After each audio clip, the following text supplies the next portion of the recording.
Oke, halo semua. Kenalin gue Rick dan selamat datang di podcast beropini. Di sini opini, di sana diskusi, di mana-mana ada solusi. Selamat pagi, siang, sore, dan malam buat kalian semua yang lagi dengan podcast ini. Entah kalian lagi makan, lagi nyantai, atau lagi kerja, at least gue bisa jadi teman kalian di sela-sela aktivitas yang lagi kita lakuin sekarang. Beropini kali ini beranjak dari tema dakwah di media sosial ya. Nah, jujur aja nih, gue mau bahas ginian karena ini berangkat dari keresahan gue pribadi, karena gue resah aja gitu dengan proses dakwah yang ada di media sosial. Menurut gue tuh problemnya itu ada di subjeknya, bukan di objeknya. Gue bakal coba sedikit sharing POV gue tentang fenomena ini ya. Kita mulai dari makna dakwah dulu, karena menurut gue banyak pendakwah itu yang udah ngelakuin banyak hal, tapi mungkin ada beberapa mereka yang gak paham tentang makna dari dakwah itu sendiri. Dakwah itu bahasa ringannya adalah mengajak. Kalau dalam konteks agama Islam, of course kita ngajak orang untuk membuat kebaikan dan mengajak orang untuk meninggalkan semua perkara buruk sesuai syariat agama. Dan logikanya nih ya, gak mungkin kita ngajak orang untuk berbuat baik, bahkan mengenalkan agama Islam itu seperti apa, kalau si pendakwahnya itu gak paham tentang cara berkomunikasi sama manusia yang lain. Otomatis itu butuh trik ya, strategi, trik, dan kita juga harus paham psikologinya manusia supaya apa yang mau kita sampaikan itu tersampaikan dengan baik dan gak nimbulin bias sama sekali. Menurut gue itu yang bikin gue kagum banget sama sosok Rasulullah SAW. Bayangin aja nih ya, bayangin dulu kondisi masyarakat Arab dulu itu benar-benar jahiliyah banget, mabok-mabokan, judi merajalela, bahkan mereka itu punya tradisi nguburin anak perempuan mereka secara hidup-hidup. Bayangin dulu aja. Coba lu bayangin gitu, kalau semua hal buruk itu terjadi di Indonesia. Nggak tahu deh ntar negara ini bakal jadi kayak apa gitu. Tapi cara Rasulullah nyebarin agama Islam di tengah-tengah kejahiliahan itu bukan langsung dengan dalil, bukan langsung dengan ayat Al-Quran, bukan langsung ngejudge mereka semua, enggak. Mungkin lu udah tahu sendiri ya tentang kisah Rasulullah pas lagi dakwah di kota Taif, yang mereka itu dilempari batu, bahkan bocil-bocilnya juga ikutan gitu ngelempar batu sampai gigi Rasul itu copot. Terus malaikat penjaga gunung tuh langsung minta izin sama Rasulullah buat ngangkat gunung yang ada di sekitar kota Taif tuh buat ditimpain ke penduduk kota Taif yang udah ngelempar beliau tadi. Tapi respon Rasul apa? Rasul tuh dengan tegas melarang, karena ini terjadi hanya karena umatku itu belum paham tentang agama ini. Bahkan keturunan mereka itu sampai didoain sama Rasul buat supaya jadi orang-orang yang baik gitu. Rasul tuh sama sekali nggak ngebalas perbuatan buruk dengan perbuatan buruk juga. Disitulah akhlak mulia Nabi kita. Gimana sikap Rasul sama orang non-Islam? Itu jadi pertanyaan kita ya. Rasul kan pernah diludahi tuh, bahkan dilempari kotoran unta pas lagi sholat. Balasannya gimana? Rasul tuh cuma diem dan ngedoain terus-terusan. Akhirnya apa? Akhirnya yang sering ngeludahi tadi malah masuk Islam sendiri karena ngelihat akhlak Nabi kita. Ini yang penting. Poin itu di sini. Menurut gua, kalau lu pengen berdakwah ke orang non-Islam khususnya, kita harus paham dulu kalau langkah pertama kita itu harus dengan akhlak yang baik. Tunjukin kalau agama Islam tuh ngajarin akhlak yang baik seperti Rasulullah SAW ajarkan. Karena mereka tuh gak bakal mempan kalau dikasih dalil dari ayat Al-Quran. Soalnya perbedaan sudut pandangnya ya di situ kan. Jangan berharap lu bisa ajak mereka masuk Islam secara instan gitu. Karena tugas kita sebagai muslim tuh kan menyampaikan, bukan memaksa mereka buat join agama kita. Untuk hasil dari dakwah itu biarlah Allah yang menentukan. Kalau dia join ya alhamdulillah, tapi kalau enggak, setidaknya kita udah punya bekal sendiri buat kita bawa ke akhirat nanti gitu. Nah, problemnya sekarang menurut gue ada di cara menyampaikannya. Orang-orang tuh kenapa ya? Gue bingung juga sebenarnya. Kenapa orang-orang tuh selalu terobsesi dengan hasil? Sampai-sampai mereka tuh bahkan ada yang menghina dan saling ribut gitu di medsos. Karena hal-hal yang sepele. Ada perbedaan sedikit tentang mungkin contohnya kayak kunut subuh sama yang gak kunut subuh langsung dicap kafir.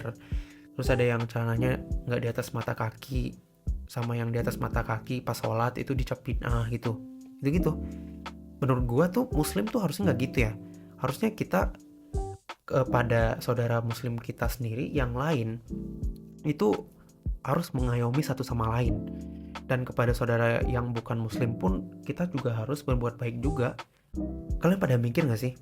Bayangin aja nih, orang-orang non-muslim yang harusnya tuh jadi objek utama kita dalam berdakwah.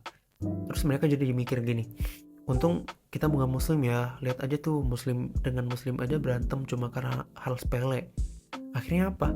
Yang awalnya niat kita berdakwah kan justru menghasilkan hal yang negatif kan. Bahkan menurut gue disitulah celah Islamofobia bisa terbuka lebar. Karena ya balik lagi disebabkan salah satunya adalah karena muslimnya sendiri yang gak ngerti dengan konsep dan strategi dalam berdakwah. Emang gak bisa ya berdakwah tanpa memakai kalimat yang menghina?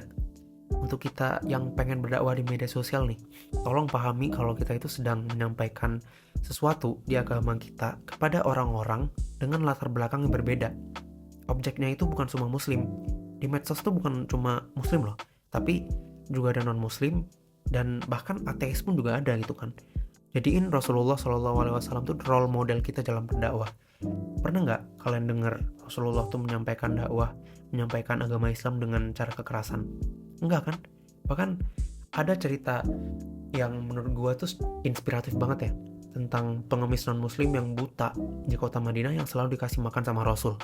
Rasulullah tuh rutin gitu ngasih makanan ke non-muslim ini. Tapi non-muslim tuh selalu bilang ke orang-orang yang lewat, jangan dengerin Muhammad, dia itu ahli sihir, dia tuh nggak benar gitu. Intinya dia tuh selalu nyebarin keburukan kerjanya.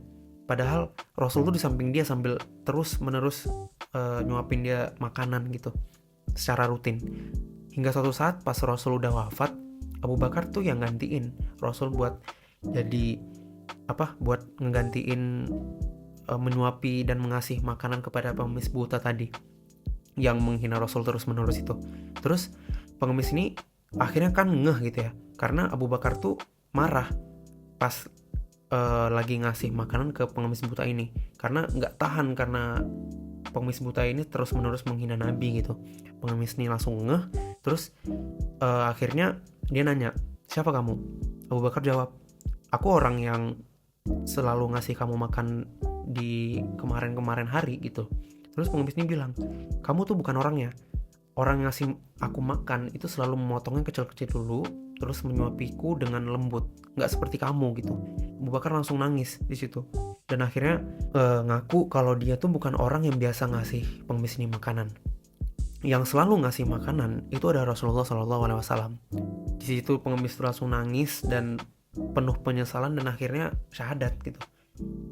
Bayangin, ini buta loh dia. Dia buta, dia nggak ngelihat Nabi dan nggak melihat seperti akhlak Nabi, tapi dia tuh ngerasain manfaat dari akhlak Nabi gitu. Poinnya adalah akhlak yang kita harus tunjukin kepada orang ramai itu bukan cuma hal yang terlihat, tapi juga hal yang tersirat, supaya orang-orang itu ngelihat kita itu sama persis seperti yang Islam ajarkan dan orang-orang lain tuh bisa merasakan dampaknya gitu. Itu sebenarnya poin dan problem yang ada di masyarakat kita gitu. Kemarin tuh gue baru aja nemuin ya konten kreator yang menurut gue agak problematik. Di sana di salah satu kontennya ada ngebahas tentang seorang ustadz yang lagi sambung ayat dengan jamaahnya. Tapi kreator ini tuh mencap ustadznya menghilangkan salah satu ayat yang ada dalam Al-Quran. Dan for your information, sebelum gue lihat kontennya dia, gue lebih dulu lihat isi ceramahnya full dan benar-benar gak ada satupun pernyataan dari ustadz itu kalau dia menghilangkan salah satu ayat dari Al-Quran. Seperti yang udah disampaikan sama kreator tadi. Gue sadar, selain akhlak yang kurang dijaga, ternyata problem yang ada dalam masyarakat kita itu adalah berita hoax. Yang jadi PR bagi kita itu, menurut gue adalah bagaimana cara kita merespon sebuah video tentang dakwah, tapi videonya tuh kepotong-potong. Bisa jadi seorang pendakwah itu udah menyampaikan hal yang benar melalui sebuah video, tapi karena videonya dipotong oleh beberapa oknum, jadi netizen tuh jadi salah paham dan akhirnya kemakan hoax gitu. Di sini sebenarnya gue nggak terlalu kaget ya, karena perlu kita sadari, menurut survei Program for International Student Assessment tahun 2018, kemampuan membaca siswa Indonesia berada di peringkat 72 dari 79 negara yang disurvei. Ini udah nunjukin banget ya kemampuan memahami sesuatu, khususnya di sini memahami sebuah video ya. Bayangin aja, udah tingkat literasi rendah, mudah menghina orang di medsos.